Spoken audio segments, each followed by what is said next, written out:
100%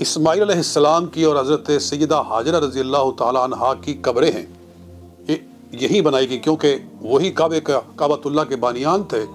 جب وہ فوت ہوئے تو ان کو کعبہ شریف کے اس حصے کے اندر سپرد خاک کیا گیا، اور لیکن پھر مرور زمانہ کے ساتھ زمین کی سطح بلند ہوتی گئی اور وہ قبریں زیر زمین چلی گئیں۔ چنانچہ آج وہاں نماز پڑھی جا سکتی ہے، کیونکہ کعبہ کی وہ جو چونکہ سطح بلند ہو گئی ہے اور وہ قبریں نیچے چلی گئی ہیں، جب قبر نظر نہ آتی ہو تو وہاں گزرا جا سکتا ہے۔ بہرحال کعبہ شریف کی عمارت کا یہ حصہ تھا کہ جس کے اندر 2 پتھر جنتی آج تک باقی ہیں وہاں، ایک حجر اسود اور ایک مقام ابراہیم۔ اور یہ بھی مورخین نے لکھا ہے کہ یہ دونوں پتھر کعبہ شریف کی دونوں کونوں کے اوپر لگے ہوئے تھے۔ جس طرح اس کونے کے اوپر حجر اسود لگا ہوا ہے تو پرلے کونے کے اوپر مقام ابراہیم لگا ہوا تھا۔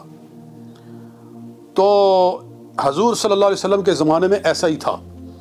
پھر حضرت عمر فاروق رضی اللہ تعالیٰ عنہ کے زمانے میں آپ نے محسوس کیا کہ جب لوگ طواف کرتے ہیں تو لوگ وہاں مقام ابراہیم پر کھڑے ہو کر نماز پڑھ رہے ہوتے ہیں۔ اللہ بھی فرماتا ہے قرآن پاک میں وَاتَّخِذُوا مِن مَّقَامِ ابراہیم مصلی، مقام ابراہیم کے سامنے نماز پڑھو۔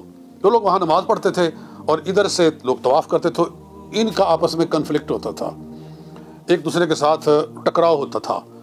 تو حضرت عمر فاروق رضی اللہ تعالیٰ عنہ نے پھر فرمایا کہ بہتر ہے کہ اس کو پیچھے کر دیا جائے تاکہ طواف کرنے والے طواف کریں اور پرے لوگ نماز ادا کریں۔ یہ اس کی تاریخ ہے۔ پھر نبی اکرم علیہ السلام نے جب حج کیا، اس موقع پر نبی علیہ السلام نے یہ ارشاد فرمایا تھا کہ اگر مجھے یہ ڈر نہ ہو کہ لوگ نئے نئے اسلام لائے ہیں، کہیں ان کے ذہن میں وسوسے نہ آئیں، تو میرا جی چاہتا ہے کہ میں کعبہ شریف کو اس طرح بناؤں جس طرح کہ میرے جد اعلیٰ ابراہیم علیہ السلام نے بنایا تھا، یعنی حتیم سمیت میں اس کو اس کی اصل بنیاد کے اوپر کھڑا کروں۔ میں چاہتا ہوں، لیکن مجھے لوگوں کے بارے میں یہ فکر ہے کہ وہ پریشان ہو گئے۔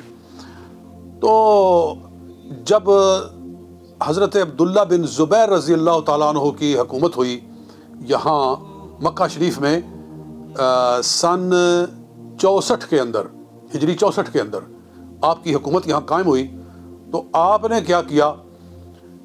10 سال آپ کی حکومت رہی۔ آپ نے حضور صلی اللہ علیہ وسلم کی خواہش کو پورا کرتے ہوئے کعبہ شریف کو پورا بنا دیا، حتیم کو شامل کر کے کعبہ شریف پورا کھڑا کر دیا۔ اور پھر ان کی حکومت ختم ہوئی، اموی غالب آ گئے، وہ مغلوب ہو گئے، حتیٰ کہ ان کو کعبہ شریف کے اندر ذبح کیا گیا۔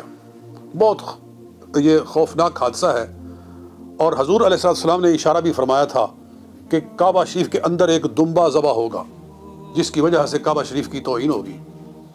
اور تاریخ کے اندر یہ بھی موجود ہے کہ جب سیدنا امام حسین رضی اللہ تعالیٰ عنہ یہاں تشریف لائے تھے مکہ شریف میں، تو مکے والوں نے کہا تھا کہ آپ کوفہ والوں کی دعوت پر کوفہ نہ جائیں، وہ بے وفا لوگ ہیں، آپ یہاں رہیں، ہم آپ کے ساتھ ہیں۔ تو آپ نے فرمایا تھا کہ نہیں، میں مکہ شریف میں نہیں رہ سکتا، مجھے یہ ڈر ہے کہ اگر میں یہاں رہوں گا تو یہ لوگ مجھ پر یہاں حملہ کریں گے اور کہیں وہ دمبا میں نہ بن جاؤں، جس کے بارے میں حدیث کے اندر آیا ہے کہ ایک دمبا ذبح ہوگا کعبہ کے اندر، تو کہیں وہ میں نہ ہوں، میری وجہ سے کعبہ شریف کی حرمت پامال نہ ہو۔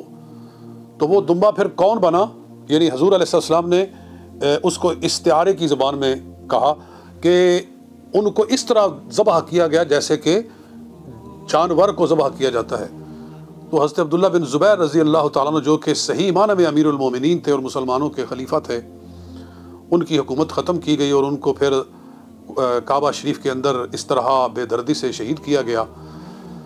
جب وہ شہید ہو گئے تو حجاج بن یوسف، جو کہ ان کا قاتل تھا، امیر مکہ تھا، اس نے کہا کہ ہمیں نہیں پسند ہے کہ کعبہ کی عمارت اس طرح ہو جس طرح کہ عبداللہ بن زبیر بنا کر گیا ہے۔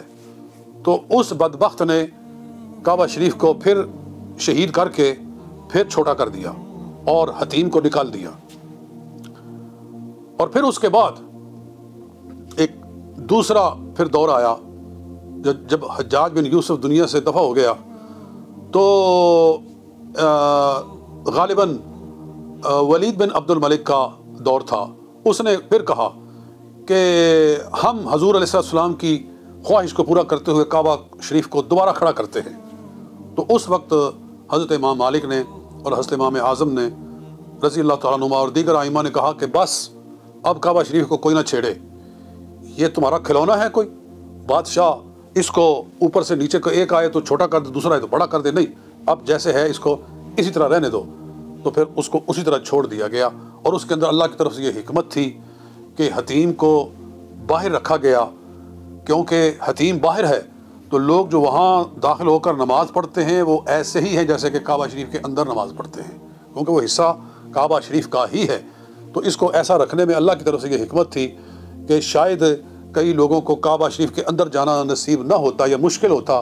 اللہ نے آسانی فرمائی ہے کہ یہ حصہ باہر رکھا گیا ہے، جو وہاں جا کر نماز پڑھتے ہیں ان کو کعبہ شریف کے اندر نماز پڑھنے کا ثواب حاصل ہوتا ہے. یہ اس کی مختصر تاریخ ہے. اور کعبہ شریف جب تک زمین کے اوپر قائم ہے زمین قائم ہے، اور جب کعبہ شریف کو اٹھا لیا جائے گا، ایک وقت آئے گا قرب قیامت میں کہ کعبہ شریف کو اٹھا لیا جائے گا. جب کعبہ شریف اٹھ جائے گا تو پھر سور پھونک دیا جائے گا اور زمین کو توڑ پھوڑ کے رکھ دیا جائے گا اور قیامت برپا ہو جائے گی. اللہ تعالی ہمیں کعبہ شریف کے کو ہمیشہ اپنے دماغوں میں، اپنے ذہنوں میں، اپنے دلوں میں بسانے کی توفیق عطا فرمائے، زیارت عطا فرمائے، بار بار وہاں کی حاضری نصیب فرمائے.